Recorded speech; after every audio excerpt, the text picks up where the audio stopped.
उसी समय भी बलवान ऐसा पुत्र जो आकाश तक दिखाई दे, ऐसे बेटा पैदा हुआ। भीमसेन भी ऐसे देख रहे थे बालक, ऐसा बालक पैदा हुआ। कान ऐसे जैसे भाला, नुकीले ऐसे, बड़ा ही भयंकर आवाज, ऐसी मानो पर्वत फट जाए, ऐसी गर्जना उसकी। भीम के साथ वहां पहुंचा जा कुंती से अर्जुन आदि विराजमान। भीम ने कहा ये हमारी मां है। घटोत्कच ने प्रणाम किया और कहा निशंक होकर आदेश कीजिए, मैं आपकी क्या सेवा करूं। कुंती जी ने कहा कि ओ तुम्हारा जन्म कुरुकुल में हुआ है, तुम भीमसेन के पुत्र हो, इसलिए पांचों पांडव तुम्हारे पिता के समान हैं, तुम्हें सदैव हमारी सहायता करनी होगी। घटोत्कच ने कुंती जी को प्रणाम करके कहा दादी जी, रावण और मेघनाथ की जो महिमा बल में है उससे मैं पाई भर भी कम नहीं हूं। अगर मैं अपने स्वरूप में आ जाऊं तो प्रलय कर सकता हूं। सायोग की क्या बात, जब जहां आज्ञा। ऐसा था, मैं बढ़कर नहीं बोल रहा हूं, मैं रावण और मेघनाथ को एक क्षण में परास्त करने की सामर्थ्य रखता हूं। जब मेरी आवश्यकता हो, मेरे पितृवर्ग को सेवा की जब आवश्यकता हो, तब मुझे सेवा का अवसर देना, फिर मेरे बल को देख लेना। कोई सेवा हो तो आदेश करो या फिर मैं जाऊं। कुंती जी ने कहा अभी कोई सेवा नहीं। उत्तर दिशा की तरफ मुख किया और अंतर ध्यान हो गया, चला गया। महारथी पांडव बड़े प्रसन्न हुए। वो धीरे से उस वन को त्याग कर दूसरे वन में आगे बढ़े। सबकी जटाएं बन गई थीं, वल्कल वस्त्र धारण किए थे। पांडवों के सर पर जटाएं, शरीर में वल्कल या मृगचर्म, तपस्वी भेष में। माता कुंती को भीमसेन पीठ में बैठाल कर धीरे धीरे आगे बढ़ रहे थे। एक दिन जब वो बैठ करके कोई भगवत चर्चा कर ही रहे थे कि देखा कि भगवान व्यासदेव जी पधारे। बताया था उसने व्यासदेव जी मिले। शत्रुओं को संताप देने वाले पांडवों ने जे भी भगवान व्यासदेव जी को देखा, सब खड़े हो गए और हाथ जोड़ करके उनको साष्टांग प्रणाम किया। शास्त्रीय मर्यादा है, कोई वैष्णव, कोई संतजन या अपने पूज्यजन पधारे, खड़े हो जाना चाहिए। उससे तुम्हारे प्राण पुष्ट होते हैं, हृदय पुष्ट होता है, आपकी आयु बढ़ती है, आपकी श्री बढ़ती है, आपके पापों का शमन होता है, नष्ट होते हैं। भगवान व्यासदेव जी ने कहा पांडु कुमारो, मैं सब दिव्य दृष्टि से देख रहा हूं, तुम्हारे ऊपर जो संकट आया है, वैसे तो हमारे पुत्र ही हैं, धृतराष्ट्र और दुर्योधन आदि, पर संत महात्मा उसी का पक्ष लेते हैं जो धर्म से चलता है। संदेह नहीं कि मेरे अंदर कोई भेद बुद्धि नहीं है, पर मैं तुम्हारे पक्ष में हूं, क्योंकि तुम धर्म से चल रहे हो और सत्य से चल रहे हो। संतों का स्नेह उसी पर होता है जो धर्म पूर्वक आचरण करता है। यद्यपि उनका हृदय पक्षपात वाला नहीं होता, पर ऋषि, तुम जाओ और उस नगर में रहो। तुम्हारे पुत्र, चिंता मत करो, भोग और ऐश्वर्य से संपन्न होंगे, एक दिन राज सिंहासन पर बैठेंगे, पर अभी समय है। ऐसा भगवान व्यासदेव जी कहकर सहसा अंतर्ध्यान हो गए। कुंती जी अपने बालकों के साथ आगे बढ़ी। वन के बाहर एक चक्रा नगरी थी, उस नगरी में प्रवेश किया और एक ब्राह्मण से कहा कि मुझे कुछ समय के लिए आप अपने घर में रख लीजिए, बस केवल रख लीजिए और हमारे पुत्र भिक्षावृत्ति से उदर पोषण करेंगे।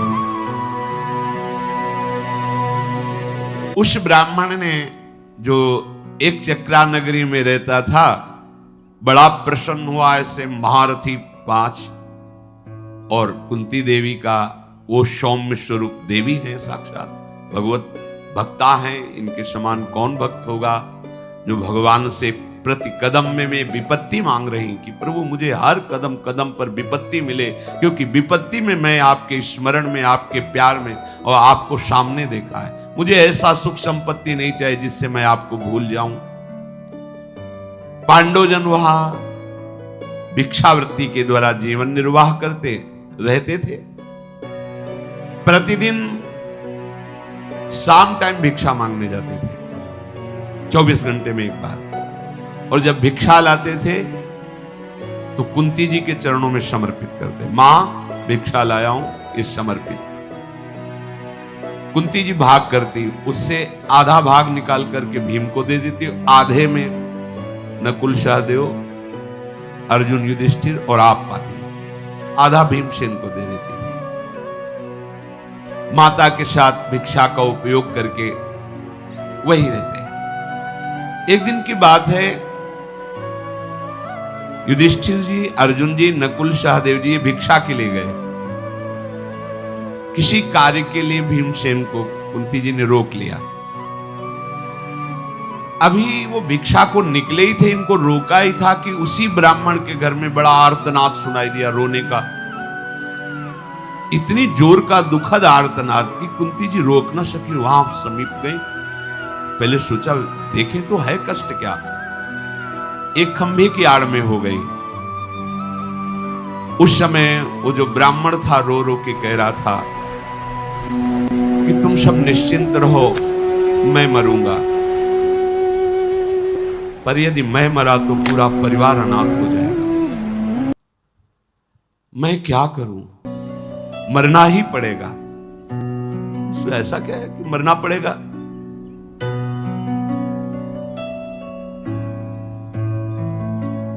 पत्नी ने कहा से डंडा उठाया और कहा तुम कोई नहीं मरोगे, मैं उसे मारूंगा। ऐसे कुंती जी का हृदय द्रवित हो गया, सामने आई। क्या बात है, ये मरना क्या आप लगाए हुए हो, कौन है, क्या है, क्या विपत्ति है, क्यों आर्तभाव से रो रहे हो? उनका नहीं नहीं, आप जाओ, हम भारी समस्या में पड़े हुए हैं, आप हमारी बात मत सुनो, आप हमारे अतिथि हो, आप सुखपूर्वक रहो। कुंती जी ने कहा हम कोई साधारण अतिथि नहीं है, त्रिभुवन में ऐसा कोई है ही नहीं कि जिसके यहां मैं रह रही हूं उसको बाल बांका कर सके। तुम बताओ ना, ये पहले मैं मरूंगा, पहले मैं मरूंगा, ये क्या बात हो रही तुम लोगों की, मैं समझ नहीं पाई। उनका कहीं भागकर जाना चाहूं तो भाग भी नहीं सकता, बताने की इच्छा भी नहीं हो रही, क्योंकि तुम संकट में फंस जाओगी यदि हमारी बात सुनोगी। बड़ी कठिन विपत्ति में फंस गया हूं, अब मेरे जीवन को बचाने वाला कोई नहीं है। कुंती जी ने कहा कि क्या क्या समस्या तुम्हारी क्या है? उन्होंने कहा कि बस मुझे अब परलोक ही जाना है। वो डर रहे थे कि अगर हमने इनसे कोई बात कही और ये नगर में बात गई तो पूरे नगर का नाश हो जाएगा। ब्राह्मण केवल आप एक बार बोलिए कि आपका दुख क्या है। उनका किसी से कहना नहीं। यहां से 2 कोस दूरी पर यमुना नदी के किनारे पर्वत में एक भयंकर गुफा है और उसमें बक नाम का भयंकर राक्षस रहता है और वो इतना बलवान है कि वो नगर के नगर को खा जाता है। बहुत खोटी बुद्धि वाला है, वो मनुष्यों के मांस से ही पुष्ट हुआ है। प्रतिदिन पूरी प्रजा को अनाथ देख करके सब लोगों ने निश्चय किया है कि क्रम से इसको एक एक दिन का भोजन दिया जाएगा, जिससे पूरे नगर को मनमानिए नहीं खाएगा। उसके लिए 20 बैलगाड़ी अगहनी चावल का भात, 20 बैलगाड़ी चावल भात और 200 भैंसे, कढ़ी रोटी पकौड़ी पुआ, ये सब बिना गिनती के, और वो एक मनुष्य परिवार से वो लेके जाएगा। तो जैसे मिर्च खाई जाती है ऐसे बीच बीच में मनुष्य को खाएगा और ये सब भोजन पाएगा। बकासुर उसका नाम, तो बक। हर एक इस देश में हर एक घर की बारी आती है और घर का एक मनुष्य ये सब लेकर के जाता है। काफी समय बाद बारी पड़ती है पर जिसकी बारी पड़ती उजड़ जाता है। कितना उसको भोजन, अगर कोई छूटने का प्रयत्न करे तो मोहल्ले के मोहल्ले को खा जाता है। इसलिए भयवश जिसकी बारी होती है उसको जाना ही पड़ता है। और आज हमारी बारी है, ना हमारे पास इतना विशाल काय भोजन है, इतने गाड़ी चावल और सब, और हम गरीब ब्राह्मण है, 200 भैंसे कहां से खरीदे। और हम जाएंगे तो हमको भी खा जाएगा, नहीं जाएंगे तो पूरे मोहल्ले को खा जाएगा। इसीलिए हम सब रो रहे हैं कि क्या करें, कैसे करें। मेरे पास धन नहीं है कि मैं किसी को खरीद करके ऐसी भोग सामग्री वहां पहुंचाऊं। अब उस राक्षस से छूटने का कोई उपाय नहीं है, अब तो हमें नष्ट ही होना है। एक बार सोचता हूं कि पूरे परिवार से जाकर उसके सामने बैठ जाऊं, फिर सोचता हूं छोटे छोटे बच्चे बच्ची हैं, बड़ी नृशंस हत्या होगी। कुंती बोली आपने पहले क्यों नहीं बता दिया? आपको बिल्कुल विषाद नहीं करना चाहिए। तुम्हारे तो एक पुत्र है, मेरे 5 पुत्र हैं, एक दिया। तुम चिंता मत करो, हमारे 5 पुत्र हैं, हमने एक पुत्र दिया, आपके लिए दिया। ब्राह्मण ने कहा कदापि नहीं, मैं सब कुछ सहन कर सकता हूं, लेकिन जिसको शरण दिया है उसको कष्ट हो जाए ऐसा नहीं। ये देखो धर्म का ये स्वरूप, तुम हमारी शरण में हो, तुम्हें कष्ट नहीं दे सकता, मैं पूरे परिवार सहित वहां जाकर के अपने को खवा सकता हूं। कुंती जी ने कहा ब्रह्मा ने हमारे बेटा ऐसे बेटे नहीं है। तुमको बताऊं, जो बेटा आज रुक गया है ये मंत्रवेत्ता है, ये जादू जानता है। ब्राह्मण को सरल भाषा में समझाया, वो अपने मंत्र से दैत्य को वश में करके मार डालेगा, बस किसी से कहना नहीं, किसी से नहीं कहना। ब्राह्मण को लगा कि वो मंत्र तो हम भी सीख लेंगे, तो बोले वो मंत्र जल्दी किसी को सिखाया नहीं जाता, सिखाने पर उतना लाभ भी नहीं मिलेगा, मेरे बेटे को आता है। अब ब्राह्मण बड़ा प्रसन्न हो गया। कुंती जी ने कहा कुछ खीर पुआ तैयार करवा लो, भैंसे वैसे तो रहने दो, क्योंकि जो ले जाएगा उसी के लिए भी तो चाहिए। अब वहां जब 20 गाड़ी चावल तैयार करना था तो अपने हिसाब से उसने भोजन भीम से कहा कि बेटा हमारा धर्म है, जो विपत्ति में फंसा हो उसको सहयोग करना। देखो परहित सरिस धर्म नहीं भाई। अगर कोई बहुत बीमार पड़ा है और उसकी सेवा करने वाला कोई नहीं, यदि आप उसको दवा देते हैं, सेवा करते हैं, तो बहुत बड़ा पुण्य होगा, ये भगवान की बड़ी सेवा हो जाएगी। कोई वृद्ध है उसको आप सुविधा दोगे, भोजन दो, बड़ा मंगल होगा, भगवान इससे बहुत जल्दी कोई विपत्ति में फंसा है उसका सहयोग कर दीजिए, बिना किसी लाभ की आकांक्षा किए। वो ब्राह्मण प्रसन्न हो गया। भीमसेन ने कहा मां आप निश्चिंत रहना, आप चिंतित मत होना। इतने में युधिष्ठिर जी आ गए। भीमसेन की आकृति को देख के ही पता चल गया। कुंती जी से कहा ये कुछ करना चाहता है, इसके चेहरे से पता चल रहा है, इसने क्या ठान लिया है। तो कुंती जी ने कहा कि मेरी आज्ञा से ब्राह्मण के घर में ऐसा संकट आ गया है, तो मां ये अशय और दुष्कर साहस है, भला आप अपने पुत्र को ऐसी जगह क्यों भेज रही हैं? उनका बेटा जिसका कहीं थोड़ा भी अगर सुख लिया जाए तो बदले में उसको बहुत सुख देने का विधान करना चाहिए ऐसे धर्मात्मा को। अगर एक बार किसी ने तुम्हें संकट में पानी भी पिला दिया है तो कृतज्ञ रहना चाहिए। पर आजकल न सत्संग है न शास्त्रों का स्वाध्याय, जो तुम्हारा हित करे उसी के गले में छुरी चला दे, ऐसा स्वभाव बन रहा है लोगों का, पर ऐसा नहीं होना चाहिए। आश्चर्य होता है, जिस मां ने अपने हृदय में इतना वात्सल्य रख करके धन की नहीं, उसे उसी दुलार की आवश्यकता है जिस दुलार से तुम्हें पाला। बहुत बुद्धि निकृष्ट भाव को प्राप्त हो जाती है, वो अपने माता पिता को ऐसे नहीं करना चाहिए। भाई आगे चलकर तुम भी वही बनने वाले हो, तुम भी वृद्ध होने वाले हो कि तुम्हारा लड़का अमेरिका में रहेगा, फोन से बात भी नहीं करेगा। जैसे तुम आचरण करोगे वैसा ही बर्ताव तुम्हारे साथ होगा। वृद्धों की सेवा करना ये सबसे बड़ी तपस्या है, क्योंकि जब आप सेवा करोगे तो कटुवचन भी बोलेंगे, आपको सहना होगा। सहन करके उनकी सेवा कर ले गए तो वही तुम्हारे उत्तम लोकों की प्राप्ति का कारण होगा। तो बेटा, मैं देख सकती हूं कि देवराज वज्रपाणी इंद्र की भी सामर्थ्य नहीं कि मेरे बेटा भीम को परास्त कर दें। इसलिए मैंने किसी लोभ से या ज्ञान से या मोह से नहीं, धर्म के द्वारा सत्य का विचार करके ब्राह्मण की रक्षा के लिए भीमसेन को आदेश किया है। युधिष्ठिर ने कहा, मां, आपका निश्चय सत्य है। आपको यत्न पूर्वक ब्राह्मण की रक्षा करने का जो भाव आया है, मैं स्वीकार करता हूं। बिना युधिष्ठिर की अनुमति के कोई कार्य नहीं होता। अब ब्राह्मण की रक्षा के लिए भीमसेन ने मां को प्रणाम किया।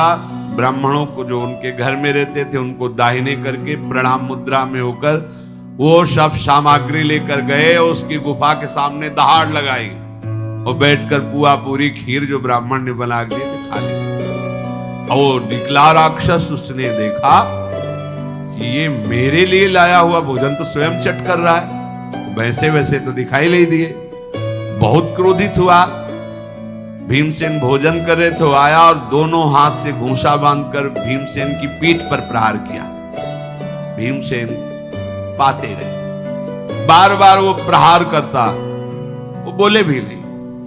पा लिए उसने एक बड़ा वृक्ष उखाड़ा और भीमसेन पर प्रहार किया। वृक्ष चूर, भीमसेन पा रहे। जब पा चुके, आचमन किए, तब लौट करके उसकी तरफ हेरे। वो दैत्य बक दांतों से उठ चबा रहा था। ऐसा लग रहा था कि भीमसेन को खा जाएगा। बड़ा क्रूर स्वरूप। भीमसेन हंसने लगे और उसने कहा कि देखो, तुमने अभी तक मनुष्यों को खाया है, आज तुम्हारे दांतों को पता चलेगा कि तुम किस मनुष्य के चक्कर में पड़े हो। भीमसेन पर वो वृक्ष का प्रहार करना ही चाहता था कि वृक्षों को पकड़कर एक मुष्टिका का प्रहार, उसने जो बड़े बड़े दांत थे ना, बाहर आ गए। कुपित राक्षस ने भीमसेन को बाएं हाथ से बांधकर मारने की कोशिश की। महाबाहु भीमसेन ने उस विशाल राक्षस को उठा के पटक दिया और उसकी छाती पर दोनों हाथ से प्रहार किया।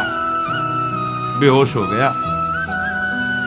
वायुपुत्र भीम के प्रहार से वो जो बेहोश हुआ, पटक पटक के उसकी खोपड़ी को रगड़ा भीमसेन ने भूमि पर और घुटनों के बल दबाकर उसकी गर्दन पर।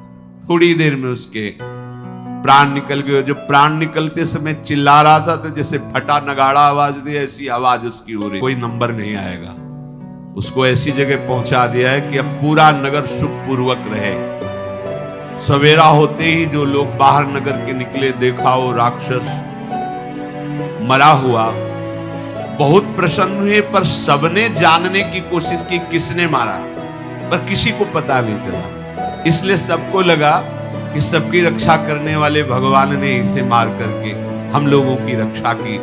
बहुत खुशी। हर दिन एक आदमी इतना भोजन लेकर जाए, उसको भी वो खा जाए, पूरा नगर भयभीत रहता था। ब्राह्मण परिवार ने कुंती जी से हाथ जोड़कर कहा कि आपकी कृपा से हम क्या, हमारा पूरा नगर दुख से बच गया है। कुंती जी ने कहा, यहां से चलो, यहां रुकना ठीक नहीं है, क्योंकि यहां अतिथिजन आते रहते हैं। किसी को अगर पैसा पता चला तो कौरवों को पता चल जाएगा कि इस तरह का बल विक्रम तो केवल पांडवों में ही है, फिर हम विपत्ति में फंस जाएंगे। ऐसा सोच ही रहे थे कि उसी समय एक ब्राह्मण देवता के घर एक ऋषि पधारे। वो जाने को उद्यत ही थे। उस रात उन ऋषि के लिए रुक गए। तो ऋषियों ने पांडव को उपदेश किया कि एक बहुत बड़ा स्वयंवर हो रहा है महाराज द्रुपद के यहां, और आप जैसे महारथियों को देखकर मुझे लगता है कि वहां जाना चाहिए आपको। उस कुमारी का नाम द्रौपदी अर्थात कृष्णा है, और वो यज्ञ कुंड से प्रकट हुई है, किसी स्त्री से नहीं। और उनके एक भाई हैं धृष्टद्युम्न, वो बहुत ही बलवान है। वो कवच कुंडल अस्त्र के सहित अग्निकुंड से प्रकट हुए थे। पांडवों ने कहा ये तो बड़े आश्चर्य की बात है, अग्निकुंड से कैसे बालक और बालिका का प्रादुर्भाव हुआ? वो ऋषि ये नहीं जानते कि पांडव है। तो उनका तुमने सुना होगा, जिस समय द्रोणाचार्य जी ने पांडवों और कौरवों को धनुर्विद्या में पारंगत कर दिया तो गुरुदक्षिणा में मांगा था कि द्रौपद को बंदी बनाकर उनके चरणों में लाया जाए। तो और तो कोई नहीं कर पाया, पर अर्जुन ने ऐसा ही किया। जब द्रुपद को बंदी बना के उनके चरणों में डाला द्रोणाचार्य के, तो उन्होंने बहुत ही कटु वचन कहे कि तुम कहते थे कि राजा का मित्र भिखारी नहीं हो सकता, तो देख मैं वही भिखारी हूं, तुझे अब अपने चरणों, अब बोल तेरे प्राणों को माफ करूं या तू मित्रता को स्वीकार करता है या दंड दूं? तो द्रुपद ने कहा कि आप जैसे दयालु ब्राह्मण को पाकर के मैं धन्य हुआ, मैं मित्रता स्वीकार करता हूं, तो आधा राज्य तू कर, आधा राज्य मेरा। उस दिन से द्रुपद इस बात से जल रहे थे कि इस ब्राह्मण को मैं अस्त्र शस्त्रों से तो परास्त नहीं कर सकता, इसके लिए मुझे कोई ब्रह्म ऋषि का हाथ चाहिए, तपस्वी भजनानंदी का, जिससे मैं इस तपस्वी द्रोणाचार्य जी का विनाश कर सकूं। अंदर द्वेष भाव, बदला लेने के लिए वो गंगा किनारे, यमुना किनारे, नर्मदा किनारे बहुत भ्रमण किए कि कोई ऐसा तपस्वी मिले जो हमारी बात मान जाए। उपयाज और याज नाम के दो तपस्वी ब्राह्मण तपस्या में बहुत बढ़े चढ़े थे। दोनों पुत्र पुत्री को देकर द्रुपद ने उन ऋषियों को प्रणाम किया कि आपने हमारी कामना पूर्ण कर दी, अब आप जो कुछ बोले वो मैं आपको दे सकता हूं। उन ऋषियों ने इनका नामकरण किया। द्रुपद कुमार का धृष्ट अमर्षशील होने के कारण, तेजोमय होने के कारण धृष्टद्युम्न नाम रखा, और श्याम वर्ण होने के कारण द्रौपदी जी का नाम कृष्णा रखा। एक दिन द्रोणाचार्य जी ध्यानस्थ थे तो उनको संकेत मिला कि तुम्हारे मारने वाला पैदा हो चुका। ध्यान में आया कि वो तो धृष्टद्युम्न है। राजकुमारों को अस्त्र विद्या देते थे, तो द्रुपद ने उन्हीं के पास भेजा कि ऐसा विश्व में कोई धनुर्धारी है नहीं द्रोणाचार्य जैसा। धृष्टद्युम्न गए तो देखकर मुस्कुरा दिया द्रोणाचार्य जी ने कि हमारे अंतिम लीला का कार्य तेरे से ही होना है, पर तू शिष्य बन के आया तो उठा नहीं रखूंगा, हर अस्त्र विद्या का तुझे ज्ञान दूंगा। उस ब्राह्मण ने जब ये बताया कि ऋषि ने कि द्रुपद महाराज उसी द्रौपदी का स्वयंवर कर रहे हैं, पर उनके मन में एक बड़ा भय है। द्रुपद को जब अर्जुन ने जीता था तो द्रुपद ने संकल्प किया था कि अगर मेरे कन्या होती तो तुम्हारे जैसे वीर का मैं जरूर वरण करता। प्रसन्न थे, यद्यपि परास्त करके द्रोणाचार्य के चरणों में डाला, पर ऐसी वीरता देखकर वो मुग्ध हो गए थे कि अगर मेरी कन्या होती। जब कन्या हुई तब उनको पता चला कि वो तो वारणावत में अग्नि महल में जलकर भस्म हो गए, तो वो बार बार विचार करते थे कि ऐसा कैसे हो सकता है, इतना प्रतापी तेजस्वी कैसे अग्नि में जल सकता है। तो कुछ ऋषियों ने संकेत दिया था कि आपका संशय करना ठीक है, मुझे लगता है पांडव भस्म नहीं हुए। तो उन्हीं की प्राप्ति के लिए कि ऐसा विश्व में कोई निशानेबाज नहीं है जो घूमती हुई चक्राकार तीव्र मछली की आंख को बेच सके, इसलिए स्वयंवर में रखा था कि अगर कहीं विश्व में अर्जुन होंगे और स्वयंवर की बात सुनेंगे तो जरूर आएंगे। ब्राह्मण ने बताया कि महाराज द्रुपद के यहाँ स्वयंवर हो रहा है, आप सबको वहां पधारना चाहिए। एक चक्रा नगरी में कुंती जी सहित एक ब्राह्मण के घर में पांचों पांडव विराजमान हैं। बकासुर का उद्धार भीमसेन के द्वारा हुआ, पूरी नगरी भय से रहित हो गई। इतने में एक ब्राह्मण देवता पधारे, चलने ही वाले थे पांडवजन वहां से, पर देखा जब ये ब्रह्म ऋषि पधारे हैं तो रुक गए। उस रात में वो कुछ भगवत चर्चा की और साथ में बताया महाराज पांचाल नरेश द्रुपद ने याज उपयाज नामक पुरोहित का वर्ण करके ऐसी यज्ञ की जिससे महावीर धृष्टद्युम्न और द्रौपदी जी का प्रादुर्भाव हुआ। धृष्टद्युम्न धनुष बाण तुणीर सहित कवच सहित यज्ञ कुंड से प्रकट हुए। ऐसे ही सर्वांग सुंदरी कृष्णा द्रौपदी जी का प्रादुर्भाव हुआ। वो ब्राह्मण सुना रहा है। देव जी ने कहा कि पहले की मैं एक तुम्हें घटना सुनाता हूं। एक तपोवन में ऋषि परिवार रहता था। उनके माता पिता अंतर्ध्यान हो गए तो कन्या ही बची और वो बहुत सुंदर रूपवती थी। उसने अपने पति को प्राप्त करने के लिए कि मेरा पति इस विश्व में कौन होगा ये मुझे पता नहीं, पर मैं कहां खोजूं, इसलिए देवाधिदेव भगवान शंकर की उसने आराधना की। भारी तपस्या के द्वारा भगवान शंकर को प्रसन्न कर लिया।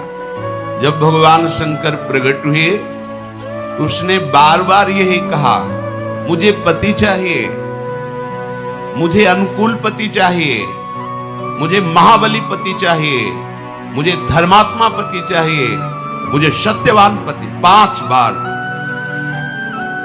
भगवान शंकर ने कहा तथास्तु, ऐसा ही।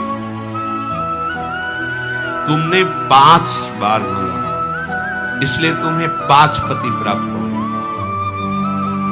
पर ये शरीर छोड़ करके तुम्हें जो नवीन शरीर मिलेगा उसमें 5 पति तुम्हें प्राप्त होंगे।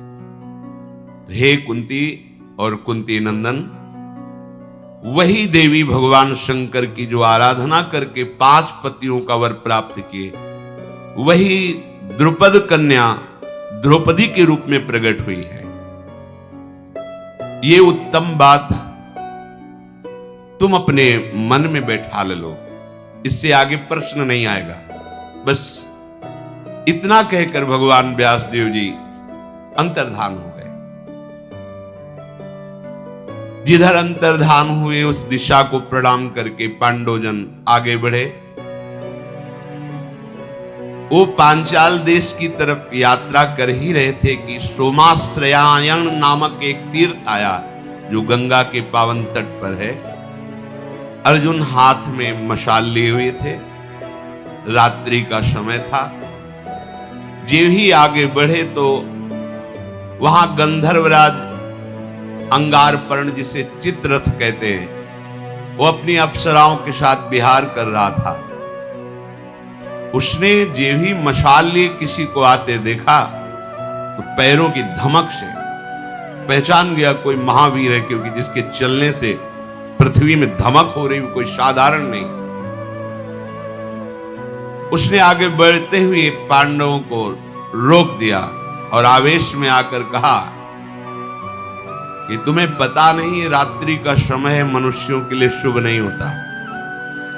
ये गंधर्व, पिशाच, यक्ष, राक्षस इसमें विचरण करते हैं, और मेरे जैसा महाबली मायावी यदि सामने हो, फिर मशाल लेकर कोई बिना डरे आ जाए, ऐसा कैसे हो सकता है?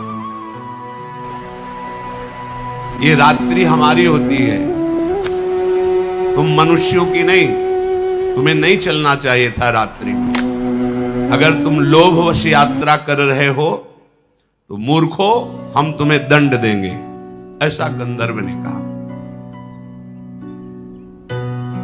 अंगारपर्ण गंगा जी के जल से बाहर निकला, स्वाभिमानी और मायावी था ही।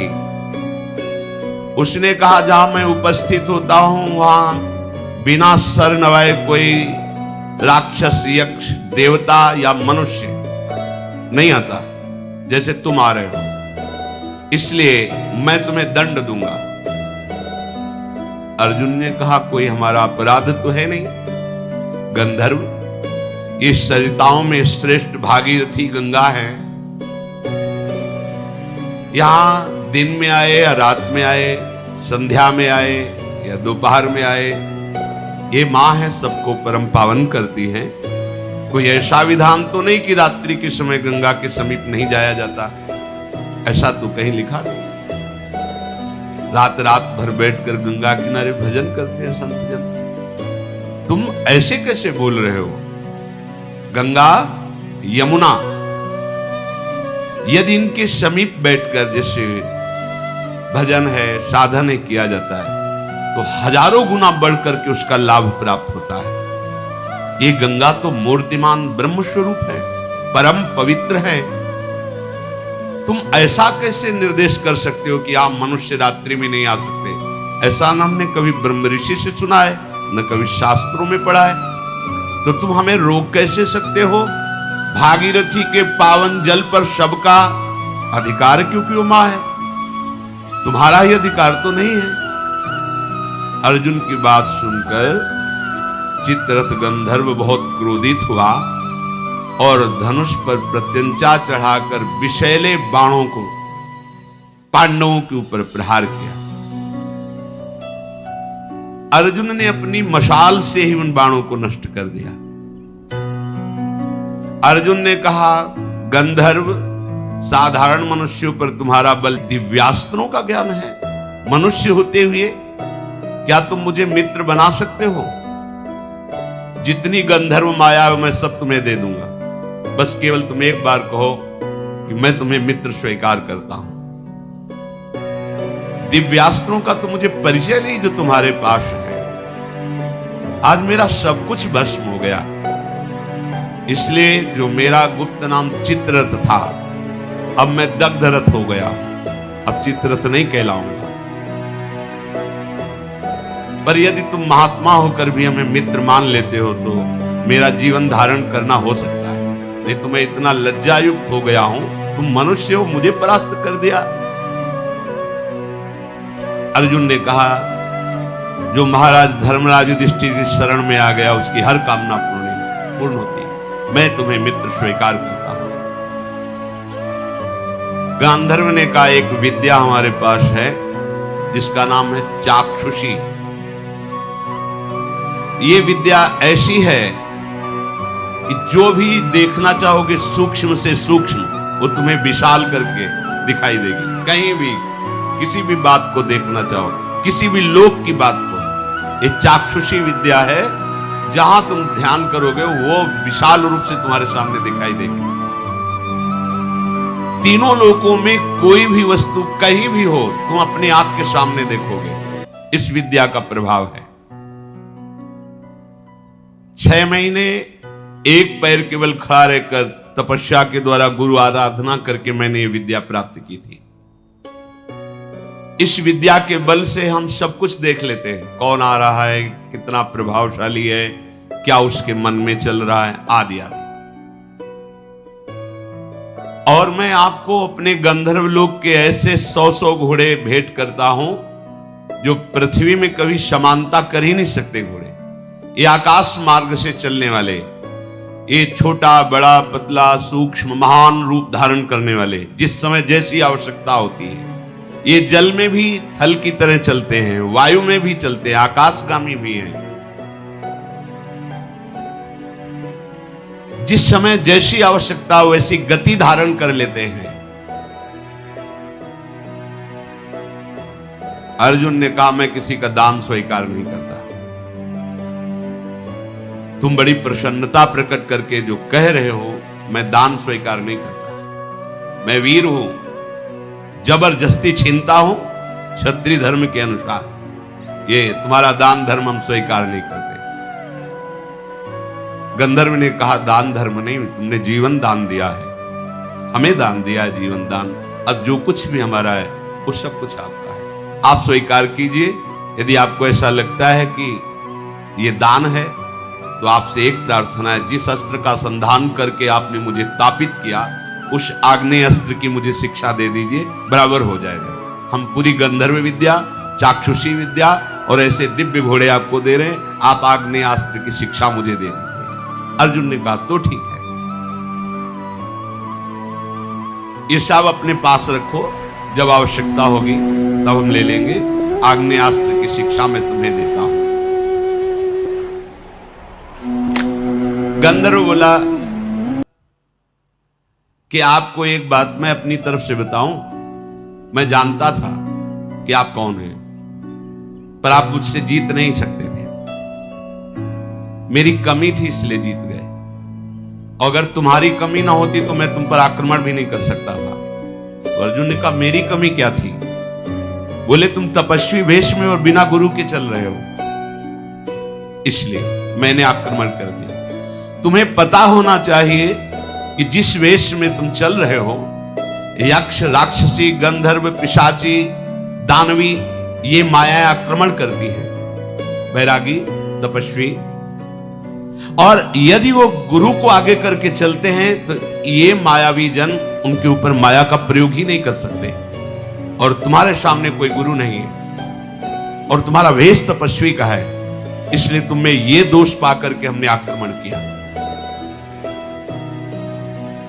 हम लोगों का बल बहुत बड़ा चढ़ा होता है, पर जो गुरु के बल से होता है उसके ऊपर हमारा कोई बल काम नहीं करता है। इसीलिए सेवक जी ने कहा है, राधा वल्लभ भजत भज भली भली सब होए, जीते विनायक शुभ अशुभ, विघ्न करे नहीं कोई, विघ्न करे नहीं कोई, डरे कलिकाल कष्ट भय, हरे सकल संताप, हरस हरिनाम जपत जय।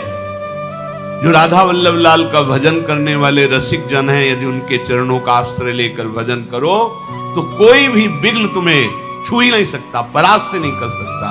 विघ्न तभी परास्त कर सकता है जब आप अपने गुरुदेव को आगे नहीं किए होंगे। आगे का तात्पर्य उनके वचन के अनुसार नहीं होंगे, उनकी आज्ञा पर नहीं होंगे, तो फिर माया का आक्रमण, वो चाहे राक्षसी माया हो चाहे देवी माया हो, वो हमें चाहे शुभ विनायक हो या शुभ विनायक हो, वो हमें परास्त कर देगा। कैसे परास्त होता है उपासक? जब उसकी बुद्धि में भोग सुख की लालसा प्रबल हो जाए और भोग संयोग उपस्थित हो जाए तो जान लेना चाहिए कि ये माया का पूरा प्रवाह हमारे ऊपर हो गया है। भोग उपस्थित हो और तुम्हारी बुद्धि सावधान हो तो समझो कि तुम्हारे ऊपर गुरु कृपा है, माया परास्त नहीं कर सकती। अगर आपकी बुद्धि लालायित हो गई है, राजी हो गई, तो आपसे कोई त्रुटि हो रही है, नहीं तो बुद्धि लालायित हो ही नहीं सकती, राजी हो ही नहीं सकती। कोई त्रुटि है, कोई अभिमान है जिसका नाश होने के लिए ये माया प्रेरित कर रही है। कुंती कुमार, कोई भी कामाशक्त हम पर विजय नहीं प्राप्त कर सकता। यदि मेरी प्रार्थना मानो तो किसी गुरु को आगे करके चलो, तो जहां भी जाना चाहते हो, कोई भी निशाचरी, पैशाची या भूत प्रेत, इसका आक्रमण तुम्हारे ऊपर स्वाभाविक नहीं होगा। शत्रुओं का संताप देने वाले वीर, हम लोगों का बल रात में बहुत अधिक बढ़ जाता है, इसलिए तुम्हें आगे चलने के पहले गुरु का वरण करना चाहिए। इस मनुष्य लोक में जो भी कल्याणकारी कार्य की सिद्धि प्राप्त करना चाहता है, उसे मन और इंद्रियों को अपने गुरुदेव के चरणों में समर्पित करना चाहिए। अर्थात मन और इंद्रियों को गुरुदेव की आज्ञा के अनुसार चलाना चाहिए। गंधर्वराज ने अर्जुन जी से कहा कि यदि कहीं किसी भी तपस्वी या भगवत आराधन करने वाले महापुरुष को किसी भी बल से तुम युक्त होकर के अपराध कर दोगे, अपमानित कर दोगे, तो तुम्हारी पराजय ही पराजय हो जाएगी। देखो, विश्वामित्र जी महान तपस्या से भी युक्त हैं और महाबली भी हैं, गाधिधर हैं विश्वामित्र जी। पर उनको पता नहीं क्या सूझा कि महात्मा वशिष्ठ का अपराध कर दिया, इसलिए सर्वतोभावेन उनकी पराजय हुई। तो अर्जुन ने कहा, गंधर्व, मैं सुनना चाहता हूं, क्या अपराध किया विश्वामित्र जी ने परम ज्ञानी भगवान वशिष्ठ जी का? तो उनका वशिष्ठ जी महाराज ब्रह्मा जी के मन से प्रकट हुए हैं और उनकी पत्नी का नाम अरुंधति है। उन्होंने काम और क्रोध को सदा सदा के लिए जीत लिया है वशिष्ठ जी ने। वो अपने मन और इंद्रियों को अधीन रखते हैं, इसलिए उनको वशिष्ठ कहा गया है। मन और इंद्रियाधीन, काम क्रोध विजयी है। विश्वामित्र भी भारी तपस्या से युक्त है, पर कहीं न कहीं तप का एक अहम बना रहता है। वो वशिष्ठ जी में नहीं। ये राजा होते हुए भी महान तपस्वी विश्वामित्र जी। विश्वामित्र जी एक बार अपनी सेना के सहित उस वन से निकल रहे थे जहां वशिष्ठ जी विराजमान थे। उनको पता चला कि यहां महात्मा वशिष्ठ विराजमान है, तो गाधी तनय विश्वामित्र जी वहां वशिष्ठ जी के समीप गए और जाकर कहा, कुशिक वंश में मैं प्रकट हुआ हूं, मेरा नाम विश्वामित्र है और मैं कुछ क्षण आपके आश्रम में विश्राम करना चाहता हूं। वशिष्ठ जी ने कहा, राजा भगवान का स्वरूप होता है। अर्घपाद्या देखकर उनका सम्मान किया विश्वामित्र जी का और कहा, आप विश्राम कीजिए, ये आश्रम आपका ही है, ऐसा समझिए। महात्मा वशिष्ठ जी ने सोचा, बहुत बड़ी समाज आई हुई सेना थी पूरी। एक गाय थी जिसका नाम नंदिनी था, जो इच्छा करो तत्काल वो प्रकट कर देती थी। अन्न, फल, मूल, दुग्ध, षडरस भोजन अमृत के समान, जितने भी खाने पीने की वस्तुएं, यहां तक कि स्वादिष्ट चटनी आदि तक सब नंदिनी ने प्रकट कर दिया। एक दो के लिए नहीं, पूरे सैनिक हैं और सबके लिए नवीन वस्त्र, बहुमूल्य आभूषण उस गाय ने प्रकट कर दिए और विश्वामित्र की सेवा के लिए सेवक भी प्रकट कर दिए नंदिनी ने। ऐसी उच्च कोटि की सेवा। विश्वामित्र जी ने आपस में बात किया कि ऐसा तो हम भी नहीं कर सकते, राजा होते हुए ऐसी सेवा नहीं कर सकते जैसे महात्मा कर रहे हैं। सबको नवीन वस्त्र, आभूषण और सुंदर भोग सामग्री और सुंदर सजे हुए सेवक, ये सब इन महात्मा के पास कैसे है? तो गुप्तचर ने बताया कि महात्मा का चमत्कार नहीं, ये गाय का चमत्कार है। नंदिनी नाम की गाय, वो ऐसा। विश्वामित्र जी ने कहा, बाबा के पास ऐसी गाय थोड़ी होनी चाहिए, ये तो हमारे पास होनी चाहिए।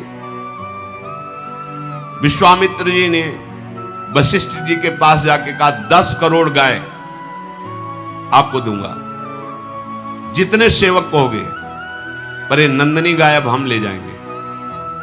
उनका नहीं, हम कोई क्रय विक्रय करने के लिए थोड़ी, ये तो आए हुए अतिथि सेवा के लिए और यज्ञ सामग्री के लिए विराजमान है।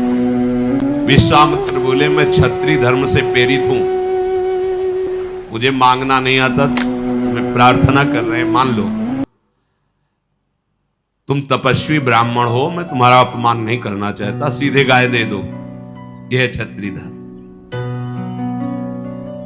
मुझे पता है कि तुम शांत हो, जितात्मा हो और विश्वामित्र जी की सेना को अपने बल से खदेड़ने लगे। अब लाखों की सेना थी, चारों तरफ से घेर लिया नंदिनी को, उनके पास अस्त्र शस्त्र सब है। नंदिनी जी ने अपनी पूंछ को घुमाया, अंगार वर्षा होने लगी।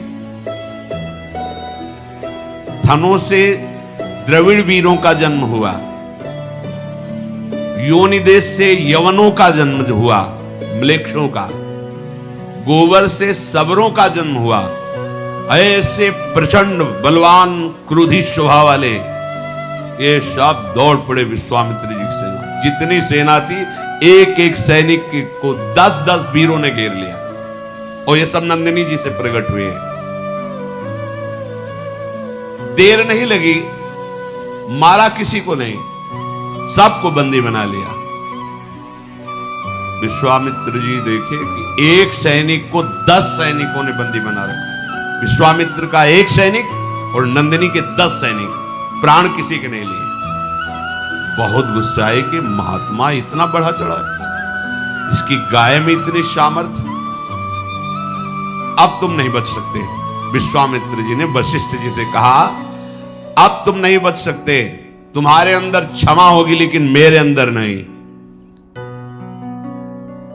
वशिष्ठ जी शांत भाव से खड़े, 3 योजन तक पीठ वशिष्ठ जी के बड़े पुत्र शक्ति जी, वो आ रहे थे, सकरा मार्ग था, तो एक राजा कलमसपात जी वहां से जा रहे थे। शक्ति मुनि ने कहा कि मार्ग छोटा है, आप हट जाइए, क्योंकि जब ऋषि पधारते हैं तो राजा को भी मार्ग देना होता है। उसने कहा आपको शायद पूरा ज्ञान नहीं है क्या? राजा भगवान का स्वरूप होता है, जब पधारता है तो ऋषि भी पाद्यर्घ्य देकर उसको मार्ग देते हैं। ये बात हो ही रही थी कि विश्वामित्र जी ने देखा और एक राक्षस को मंत्र के द्वारा राजा पे आविष्ट कर दिया। शक्ति महाराज को खा गया वो राजा। 100 पुत्र विश्वामित्र जी ने महाराज वशिष्ठ के राक्षस आवेश करा करके खा दिया। भारी तपस्या में संलग्न। एक दिन रहा नहीं गया, सोचे आज तो जाकर वशिष्ठ जी को हम जैसे भी होगा मारेंगे। जब वहां गए तो अरुंधति जी कह रही थी, देखो भगवान कितनी सुंदर चांदनी फैली हुई। वशिष्ठ जी ने कहा, हाँ, महातपस्वी ब्रह्म ऋषि विश्वामित्र के जैसे तप प्रकाशित हो रहा है वैसे ये चांदनी प्रकाश। हार गए विश्वामित्र। मैंने 100 पुत्र मारा फिर भी क्रोध नहीं, और मेरी बात मेरी बड़ाई कर रहे। गए साष्टांग चरणों में लेकर बोले, आप जैसा क्षमावान और आप जैसा महात्मा मैंने देखा नहीं। आज से हमारा क्रोध शांत होता है, मैं सदैव आपके चरणों का आश्रित। ये गंधर्व ने कहा, कोई कितना भी बलवान हो, यदि गुरुजनों का महापुरुषों का अपराध कर दे तो वो परास्त ही होता है। इसलिए हमारी प्रार्थना है कि आप किसी भी ऋषि को गुरु रूप में वरण कर लें। तो उन्होंने कहा, आप संकेत कीजिए, यहां कौन ऐसा है जिसको मैं गुरु रूप में वरण कर लूं जो हमारे अनुरूप हो। गंधर्व बोला, ये सामने उत्कच तीर्थ है, इसमें धौम्य मुनि तपस्या कर रहे हैं, आप जाकर उनको गुरु रूप में वरण कीजिए। अर्जुन ने बहुत अच्छा कह के गंधर्व को आग्नेयास्त्र की शिक्षा दी और वहां उत्कोचक तीर्थ में जाकर धौम्य मुनि को प्रणाम किया और अपनी बात निवेदन की। तो उन्होंने कहा, मैं तो तुम्हारा इंतजार ही कर रहा था, मुझे पता था तुम आओगे और मुझे गुरु रूप में वरण करोगे। मेरा सौभाग्य है कि तुम पांडवों का मैं, कोई शिष्य ऐसे होते हैं जिनको देखकर गुरु को भी इस बात की शीतलता होती कि हमें सौभाग्य है जो आज्ञा पालन करने वाला शिष्य प्राप्त हुआ। अब उनको गुरु रूप में स्वीकार करके आगे बढ़े। जैसे आगे चलते जाते तो मंत्रों के उच्चारण द्वारा जल छिड़कते जाते, कोई भी विघ्न, कोई भी बाधा पांडवों को स्पर्श न कर सके। नरश्रेष्ठ पांचों भाई पांडव द्रौपदी के लिए पांचाल देश में प्रवेश किया। तक शेष चर्चा की। श्री राधा वल्लभ।